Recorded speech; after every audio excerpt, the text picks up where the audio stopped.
আমি যখন মানে এখানে শিল্পকলার আপনি এটা সবাই জানি, এখানে শিল্পকলার লোকজন আছে, কর্মচারীরা আছে, আপনি যে এখানে যারা কাজ করে, যারা জ্যানিটার, যারা সুইপার, যারা এখানে লাইটের কাজ করে, তাদের সাথে একটু আলাপ করে দেখেন যে এতদিন তাদের চাকরি পার্মানেন্ট হয় নাই, তাদের বেতন নিয়ে 9-6 হয়েছে, সেই মানুষগুলোর পালসটা বুঝেন। আপনারা যেরকম বলেন যে এটা হাই থটের সিনেমা, সাধারণ মানুষ বুঝবে না, কিন্তু শুনেন, রান্না না হলে সাধারণ মানুষও বুঝে যে রান্না হয় নাই।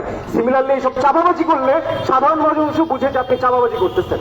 আর একটা সহজ কথা যে এইসব তাত্ত্বিক ইন্টারভেনশনটা আমাদের দরকার ছিল, খুব খুব জরুরি ছিল 24-এর পরে।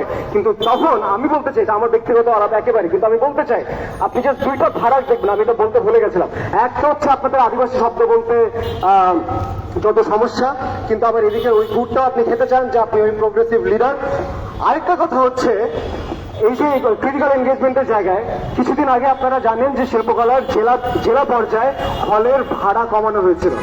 চূড়ান্ত করি একটা পদক্ষেপ অবশ্যই, কারণ আপনারা এদিকে বলবেন দেখেন আপনারা যে একটা বাইনারিতে বাস করেন এবং আপনারা এই বাইনারিটাকে ভালোবাসেন, আপনারা এই বাইনারিগুলোকে সাস্টেইন করেন, আপনারা জনগণের বিমুখী আর্ট করে তাদেরকে বিচ্যুত করে রেখে আপনারা উগ্রবাদকে লেলাই দিচ্ছেন এতদিন।